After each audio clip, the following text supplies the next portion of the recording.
Chris always felt like he was missing out when he was a kid. Being the middle child of 3 brothers meant he was constantly watching someone else do something cooler than him. Most of the time, that someone was his older brother, Scott. Scott was a Boy Scout, and every few weeks he'd head out on these overnight camping trips that sounded like the greatest adventures in the world. Campfires, hiking through the woods, sleeping in tents under the stars. To Chris, it sounded incredible, but he was always told he was still too young to go along. So he'd sit at home, imagining what those trips must be like, while Scott came back with stories about strange noises in the forest, late-night games with the other scouts, and the feeling of being deep in the wilderness. One weekend, though, Scott had an idea. If Chris couldn't go camping with the scouts, they'd just bring camping to the backyard. Their house sat in a quiet neighborhood with unusually large yards. Each property was separated by patches of trees, tall bushes, and stretches of brush that made the place feel a little more rural than it actually was. At night, it could even feel like you were much farther away from civilization than you really were. So that Saturday evening, the 3 brothers set up a tent in the backyard. Their younger brother helped gather sticks for a small fire in the fire pit, while Scott handled the tent like he'd done it 100 times before. Chris was excited in a way he hadn't felt before. Finally, he was part of something that felt like one of Scott's camping trips. As the sun went down, the backyard slowly turned darker and quieter. The warm orange glow of the fire lit up the area, while the trees around them turned into tall, dark silhouettes. They roasted marshmallows, laughed about stupid things kids laugh about, and told a few silly ghost stories that were more funny than scary. Eventually, their younger brother got tired and went back inside the house. That left Scott and Chris alone in the backyard with the tent and the dying fire. They climbed inside the tent, zipped it closed, and pulled out their Game Boys to play for a while before going to sleep. The night air felt cool and calm.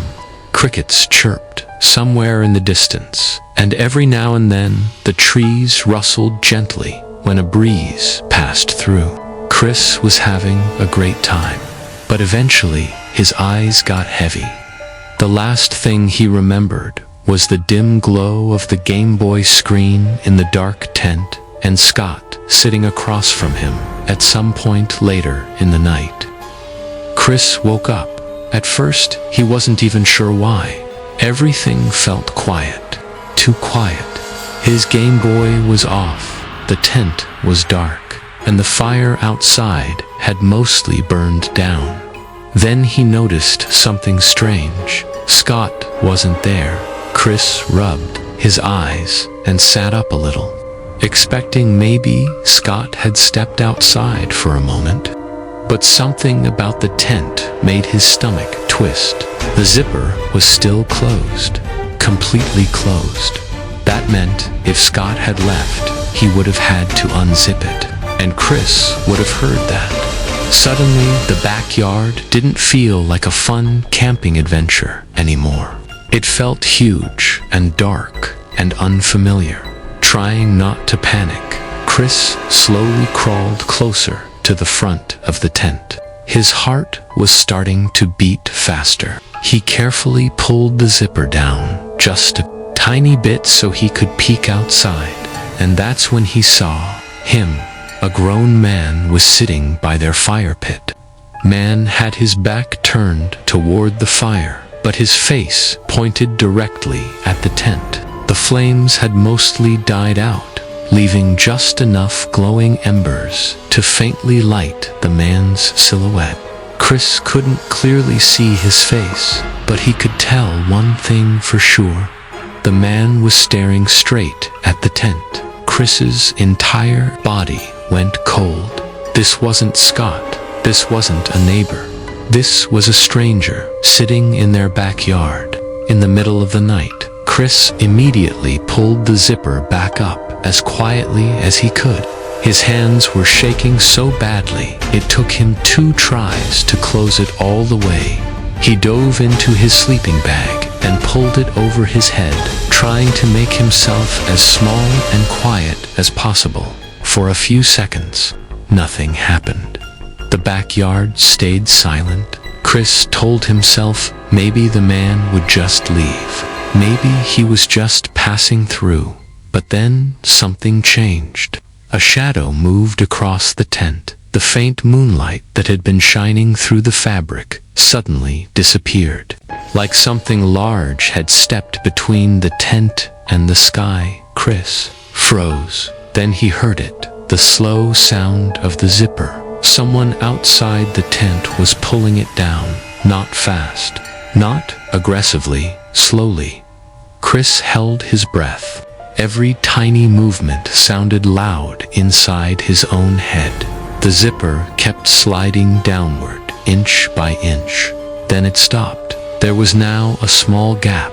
Near the bottom of the tent, Chris slowly turned his head toward it, and through that tiny opening, he saw a single eye staring directly at him. The man outside was crouched low enough to look through the gap. Watching him, Chris screamed. The scream ripped out of him before he could even think about it. Within seconds, the back door of the house slammed open, and his dad came running into the yard. By the time the tent was opened and the flashlight beams swept across the yard, the man was gone. Completely gone. There were no footsteps, no sounds of someone running away. Nothing. Just the empty backyard and the quiet trees. Chris didn't sleep outside again after that. But the story didn't end there. A few weeks later, something even more disturbing happened. Chris was at school during recess when he noticed a man standing by the fence that separated the playground from the street. At first, he didn't think much about it. Adults sometimes walked by the school, but then the man spoke. "Hey, Chris." Chris froze. He slowly looked up. The man was staring directly at him, smiling. "Remember me?" the man asked. Chris's blood ran cold. He didn't wait another second. He turned and ran straight toward the teachers, shouting for help. When the staff rushed to the fence, the man was gone. No one ever found out who he was, and no one ever figured out how he knew Chris's name. Part 2. 15 Minutes. Tony was only 21 when he bought his first house. It wasn't huge or fancy, but to him it felt like a massive achievement. After moving in, he realized the place looked pretty empty. So he started searching online for cheap furniture. That's when he found a listing on Facebook Marketplace. Someone was selling a sectional couch and a mountain bike for an unbelievably good price. The photos looked great, and the location was listed at a large property near the coast. Tony messaged the seller and arranged to pick everything up the next. Alone, in the middle of the night, when the narrator shouted, the man slowly climbed out of the pool and started walking toward the house. Moments later, footsteps echoed inside. Even though the doors were locked, the stranger walked upstairs, then stopped outside the bedroom door. The handle slowly turned. Then came a knock. "Hey, it's me," the man said calmly. "You know me." The narrator grabbed his phone and shouted that the police were on their way. Silence. Then footsteps running back down the stairs. When officers arrived, they found a trail of water leading from the back door all the way to the bedroom. But the man who left those footprints was never found. Tony was only 21 years old when he bought his very first house. It wasn't some huge mansion or anything fancy, but to him it felt like a massive step forward in life. The place had empty rooms, plain walls, and barely any furniture, but that didn't bother him. In fact, he kind of liked the feeling of starting from scratch. The only problem was, the house looked pretty empty. So one evening, he started scrolling through Facebook Marketplace, hoping to find some cheap furniture. He wasn't looking for anything special, just a couch, maybe a table, things that would make the place feel a little more like a home. That's when he found a listing that looked almost too good to be true. Someone was selling a large sectional couch and a mountain bike, together for a really low price. The photos looked great. The couch looked almost brand new, and the bike alone seemed worth more than what the seller was asking for, both items combined. Tony figured maybe someone was just moving and needed to get rid of things quickly. He messaged the seller, and the response came pretty quickly. The seller gave him an address and told him he could come pick everything up the next afternoon. The next day, Tony drove out to the location.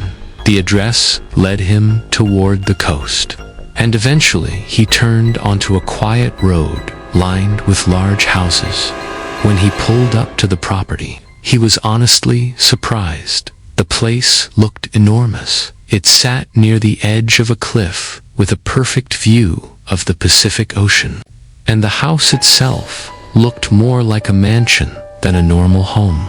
The driveway curved up toward the front entrance, and tall windows covered most of the front of the building. Tony parked his car and stepped out, looking around, but something immediately felt off. The driveway was empty. No cars, no movement, no signs that anyone was home. He walked up to the front door and knocked. No answer.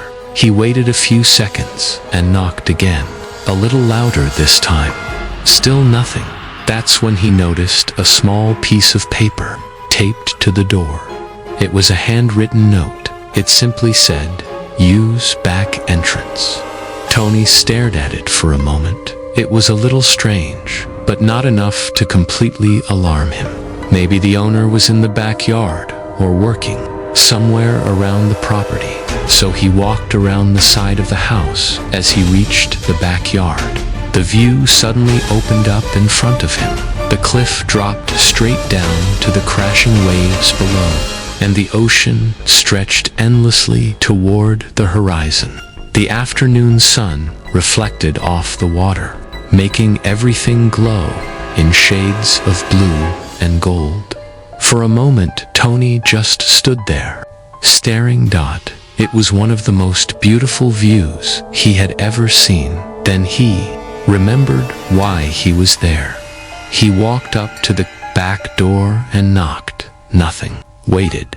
Knocked again. Still nothing.